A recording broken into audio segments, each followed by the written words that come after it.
All right, well, yesterday we had the opportunity to sit down with former President Donald Trump for an hour and a half. We talked about a lot of things. We talked about policy. We talked about his approach to Ukraine, debt, deficit, but obviously the top of everyone's mind, how do you feel about what happened in New York City? And what will be your response should you be elected, and how would you use the Department of Justice? Here is some of Donald Trump responding to the court case in New York.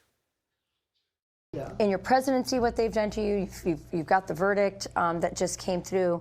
A lot of Democrats have expressed concern that if you're elected, you're going to want revenge. And some of your supporters have said, well, you know, mutually, you know, we're just talking about the weaponization of the justice system against political opponents. Some of your supporters have said, well, the only way to stop this is mutually assured destruction, right? If you do it to us, we're going to do it to you. You've said, no, my revenge is going to be success for America. You've just had this verdict. Yeah. Do you still feel the same? What's your thoughts on that? It's a really tough question in one way, because these are bad people. These people are sick, and they do things that are so destructive. I mean, look what they did from the day I got there. And I don't know, you know, a lot of people said, we have no choice but to elect Trump. Republicans, because he's the only one that can withstand this. Don't forget, if it weren't me, they'd be going after somebody else. And I know a lot of the competition, they wouldn't do so well. They wouldn't be doing so well right now. They'd be saying, Mommy, take me home. I want to go home. This is brutal. But these are sick people. And for instance, the 51 intelligence agents, who thinks of these? And they think about it just like they say, I'm guilty of. And, you know, all this information was from so many years before the election. You know, it's before the election. So that's a great point, because so you're talking about the intel agencies. Obviously, you know, remember what Chuck Schumer said? He said, you know, if you tick off the intel agencies, they'll find a way to get you 6 ways a day. If you're elected, are you going to reform the intel community? What exactly are you going to do to make sure they don't target Americans like this? Well, first of all, if you remember, when I took over, we had a guy named Comey. He was there. I didn't put him there. I didn't want him there. I thought he was terrible, actually. And he tried to get me, and I reversed it on him. You know, some people said he cost Hillary the election, and he didn't want to.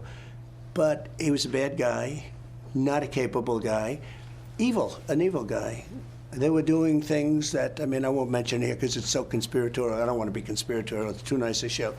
But bad guy. I fired him.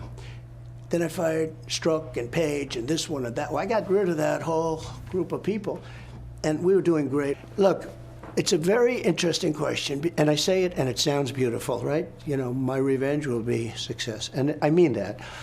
But it's awfully hard when you see what they've done. These people are so evil. And at the same time, the country can come together. You know, I'm saying this, but the country can come together.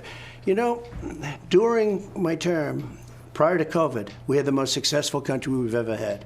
I want to follow up on what Rachel asked you, though, because I hear you struggling with it. I hear you say it's a tough question, a bit unsure. You famously said regarding Hillary Clinton, lock her up. You declined to do that as president.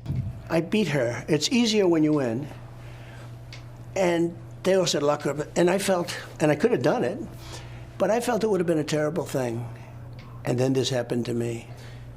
And so I may feel differently about it. I can't tell you, I'm not sure I can answer the question. Hillary Clinton, I didn't say lock her up, but the people would all say lock her up, lock her up. Okay. Then we won. And I said pretty openly, I say, all right, come on, just relax. Let's go. We got to make our country great. Yeah. And it would have been, think of it, you lock up the wife of a president of the United States. But they want to lock you up over $130,000 of an accounting thing, and a perfectly stated accounting thing. But, you know, people also say, can you bring the country together? And the answer is yes. Success will bring the country together, because I had it together. Before the China virus came in, I had it together. We really had it together. And it would have stayed. I think it would have stayed. Everybody was doing better. The country was doing better than it had ever done. And we're going back to those same policies and then some. Americans have lost a lot of trust in institutions, and I think there's been a lot of discussion, especially online and especially with young people. How do we rebuild that trust in institutions? The CIA, the FBI, all those institutions. Yeah, you're right. Some people think that one way to build trust is to declassify things that everyone's talking about. I know you talked earlier about, I don't want to be a conspiracy theorist. So if you were president, would you declassify, you can answer yes or no to these, would you declassify the 9/11 files? Yeah. Would you declassify JFK files? Yeah. I did a lot of it. Would you declassify the Epstein files? Yeah, I would. Attorney General, what are you? I mean, we talked about how you fix the DOJ, how you bring justice back to this country. When we talk to people, people's faith in the system is shattered. Yeah. I mean, absolutely shattered. We've seen it in your fundraising numbers. It should be. So who do you choose? What kind of, do you have a name that you're top on your list? What type of person? I do have a couple, and one in particular, but I made a lot of good choices. I got that one wrong. I was very loyal to one because he was the first senator to endorse me. As soon as conflict came up, he ran for the hills. And actually, the second one, he ran for the hills. When he heard that he was going to be impeached, they were going to impeach him. And he was like a different person. I had to get rid of him. And I would say that was the one thing. One of the truly important positions is Attorney General. And I was very disappointed at both of those Attorney Generals. Jeff Sessions was, I don't blame myself too much. He was some position in Alabama, and he wanted to be so bad. And he was the first senator to endorse me. And again, I was sort of a civilian. I didn't have a lot of people. I didn't know that many senators. And he went to a rally in Mobile. The fact is that we had 72,000 people, so it wasn't that big a shot. But he came to me and he said, I'd love to be Attorney General. And I didn't see it. And then he came 3-4 times, and I said, just out of loyalty, I did it. And he ran for the hills. Because it's nasty. This is a nasty business. This is a nasty world. Yeah, how do you find and those Barr, steel-spined people? I know Barr was threatened. In all fairness to him, he didn't want to. He was Attorney General. He was a respected guy, and they said they were going to impeach him. I understand that. I said I got impeached twice, and my numbers went up, which is unusual.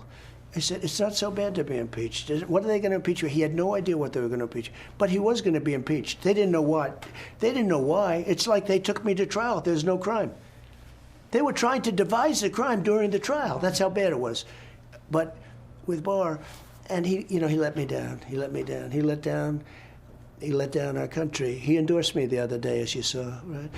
But he let down our country. It takes a brave person to do it.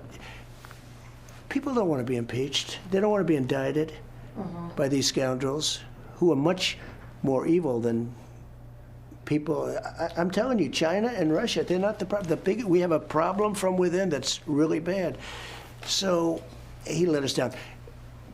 The key to really good government, where we had like Lighthizer and some of these people that were really good, it's the person that's at the top. If you get the right person, it's like magic. It's like in real estate, you put a good super in a building, the building runs well. You put a bad one in, it doesn't. It's the same thing at a little bit slightly larger scale. But we had great people. I rebuilt the military. We did things that were amazing. One of the things that the people that watch your show should know, we defeated ISIS quickly. I was told it would take 5 years. I did it in a matter of weeks, right? Fast. And they did it fantastically. And I got to know the real fighting generals. There's not woke in the military. There's woke at the top. They want there to be woke. But these guys aren't meant for woke. Are you going to fire those generals? The woke generals at the top? Because people have been talking about it. Yes, I would get rid of them, yeah. But see, now I know them. I didn't know them before. I came in. What do I know? I was a New York real estate person. But no, I'd fire them. I would fire them. You can't have woke military. You said it's so great. You need people that want to win. They want to win wars. That's what their purpose is, to win wars, not to be woke. But we do have great military. You look at what we did. I was the only one in 78 years or something. I didn't start any wars. I finished wars. I got out of Syria. I took our soldiers home. I would have moved a lot of them out of Germany. I was going to move them out of Germany. Not all of them, but I would have moved. We have 45,000. So that's like, what we do by doing that, we're giving Germany this massive shot in the arm, and then they don't treat us well in trade. But we have a great military, and there's nothing woke about it other than those top guys. I used to watch Milley sit there in Congress and talk about, he's trying to understand this and that mind. I won't get into it, but certain minds, I say, is this guy crazy? But it's one of those things. I've gotten to know a lot of the generals because of the things we did. And we had some unbelievable wins, as you know. We had some wins with terrorists, the two biggest terrorists in the world ever. I took out, So we had we have some great things planned. It's very important. The people that run the agencies, if you get the good ones, and I think I have great ones slated, but if you get the good ones, it's like magic. And we had mostly good ones. You think more about the bad ones. We had some bad ones, too. There's so much in there. I mean, when I'm rewatching it from having been there yesterday, he's just so honest, and I think that is his strength. He's just kind of telling you what he thinks. He speaks from the heart. I loved how he compared, these agencies and the governments to, like, if you have a good super in the building's going to be fine. And so he's talking about, hey, I made some mistakes with some of these people at the head of these agencies.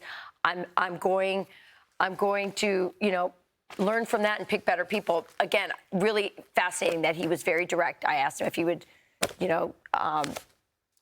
declassify JFK, Epstein, and the 9/11 files, and he said yes.